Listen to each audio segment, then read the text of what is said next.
The Davis Museum at Wellesley College is thrilled to celebrate the artists selected as finalists for the 2022 Prilla Smith Brackett Award.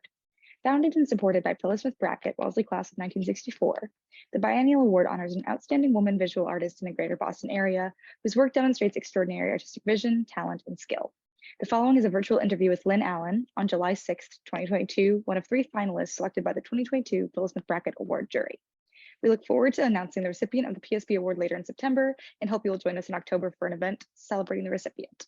My name is Lynne Allen, and I've lived in Boston since 2006. And I'm an artist. I'm also a professor of art at Boston University. Moving into that and kind of into the needs of your studio, what are the 2 or 3 objects that are essential to your practice? I absolutely have to have an etching press. The next thing I absolutely have to have are the ephemera, the things that I collect from all the places I go, like smashed bottle caps from Egypt and just crazy, crazy rusted stuff. I can't live without books, and I get a lot of what I make from things that I read. But aside from that, I can't really live without the writings of my great-grandmother. And so I get a lot of the impetus for the native work, which is what we're basically going to be talking about, because that's my main focus at the moment, aside from climate change and endangered species. They're all connected in some way. So I can't live without any of that. What have the last 2 years brought into focus for you? For the first year, I had a year-long sabbatical, and I had planned 3 residencies. It really put the skids on part of my artistic practice, because I find that when I'm somewhere else and I'm with other artists, it just generates so many ideas and so many commonalities, but also different viewpoints, because so much of my work is layered with different ideas and viewpoints. Basically, the first year I was able to work in my studio because nobody was here. Then the second year, we were teaching, but because I had my studio, I was able to still keep working. What I saw around me was really the hard part. Absolutely. Going back to that idea of connection, I'm curious to know the most important advice that you've been given by other women artists in your own life, and how that might inform your practice and how you live your life. What's interesting is that every matriarch in my family was Hunkpapa Sioux. And so the tradition there is that the women pass everything down.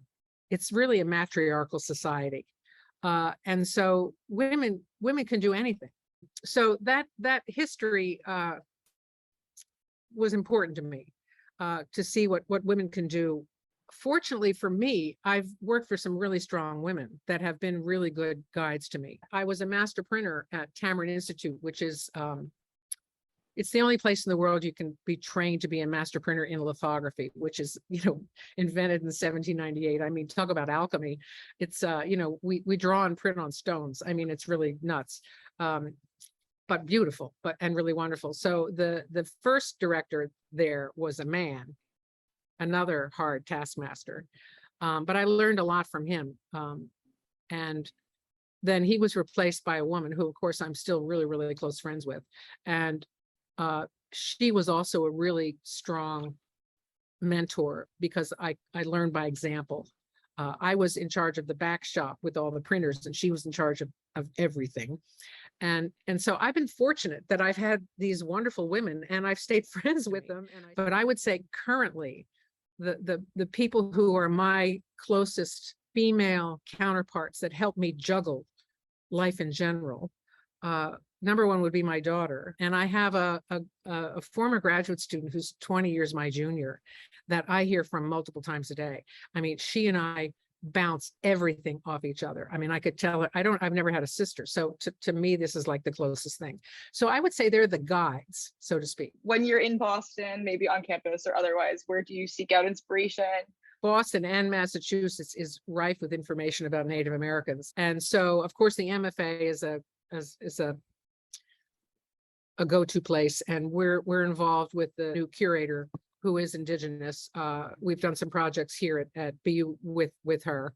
And believe it or not, the Children's Museum has some artifacts in their collection, and the Houghton Library at Harvard. So I've been to those places to sort of garner information, but also the Peabody Essex Museum, because some of my work combines the native with sort of the white Victorian culture, the colonizer, so to speak. And there's a interesting collection there of artifacts of which I've made work about, like mourning bags. And so I've utilized some of those collections just to be able to counter it with the native parts. Okay, let's further go into your creative process for your works, Fringe Bag, My Winter Count, and your embroidered packing blankets. Basically, I got the idea from a bag that my great grandmother, my mother's grandmother, made for her when she married my father. Basically, it's a beaded bag that's from brain tanned deer hide. It's a beaded bag, and on the front of it, there beautiful beadwork. And even she was not the beader. Her daughter Eddie, my grandmother's sister, was really the beater, but she beaded on the front of it. What I realize now are probably squash blossoms, which are not native to the Sioux culture to me. And I thought that they were influenced by the whites, because the natives really were interested in trading. And so I was taken by the fact that I thought she was influenced by the colonizers. So I decided to turn the tables. And I purchased these Victorian silver purse clasps, got them in flea markets. As you can see, I patinaed the silver so that it looked old and in this case, kind of bronzed. And the deer skin that's on there, I printed an etching plate that has the drawings my great grandmother made. Her name's Josephine, that she copied from the winter counts. Now, the winter counts are the calendars that the Native Americans would draw on, let's say, a deer hide, on a whole deer hide. And there was one winter count for every year. So the most major thing that happened, like they stole 14 horses from the Cherokee, or they had smallpox or measles, because most of them died from measles or smallpox. And so all of those little pictographs are from the winter counts. And then the writing itself is her writing, some of it in Sioux, some of it in English, of which I got really good at copying her handwriting. And this is from an etching plate. So I did this backwards on an etching plate, because in printmaking, everything's backwards. And I printed it on both sides of this deerskin, made it fringed. I sewed it to the bag. And this was the first of my beaded bags. And so this was, for me, number one, combining my two heritages, my mother's side and my father's side. That's the fringe bag. Awesome. And we have My Winter Count. Okay, so this is a fairly large silk screen. Basically, the figure on the left in black with the images of the winter count on it represents Josephine. And the image on the right with the cowboys chasing Indians represents me. And the lines in it are back from the early days of television. There used to be these lines that went through the screen constantly, which is really showing my age, but it also needed it. I mean, aesthetically, sometimes artists, there's a reason, and sometimes it just needs a little color here or a little something. And the shoes in the front represent five generations with the high heel. And then in the background, starting with, I mean, there's probably 25 colors on this, which is the joy of silkscreen, because if you don't like it, you can just silkscreen right over it. So everything is silkscreened except my gray figure. And it's called My Winter Count because it's mine, but it's also Josephine's too. Okay, and then the last is the blankets. And you can see that text is from Josephine's writings. The advance was like the seasons. It came on so gradually and slowly that we were not aware of it until it was upon us. She's really pretty insightful. And then on the right-hand side are things from the winter counts. And those little red things are actually those rusted beer caps and fishing sinkers that looked like bullets that I patinaed.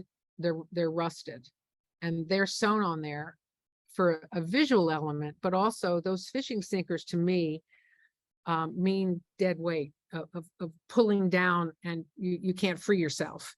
So it's a metaphor for basically what happened to the Native Americans. They got pulled down and confined and contained, so to speak. When we moved a household and a studio I kept some of these blankets because I found them to be quite beautiful, but really it came from something my grandmother told me. So my grandmother went to the Carlisle Indian School in Pennsylvania.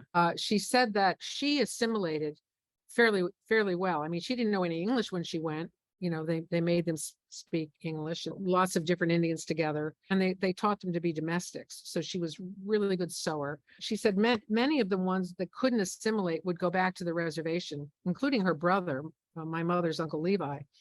And she said that when they went back, they reverted back to the native ways. And it was called going back to the blanket because they wore blankets. And I thought, back to the blanket. I'm going back to the blanket, myself. So I started to use these blankets as a way to commemorate Josephine. We were able to publish the book that she wrote. And I was instrumental in making that happen after 4 generations, but also to start a series of what happened with the taming of the West, or the colonizers coming in the ships. And so this was the very, very first one. So these were the 3 that I chose. These, I just picked certain ones of the winter counts that I found interesting.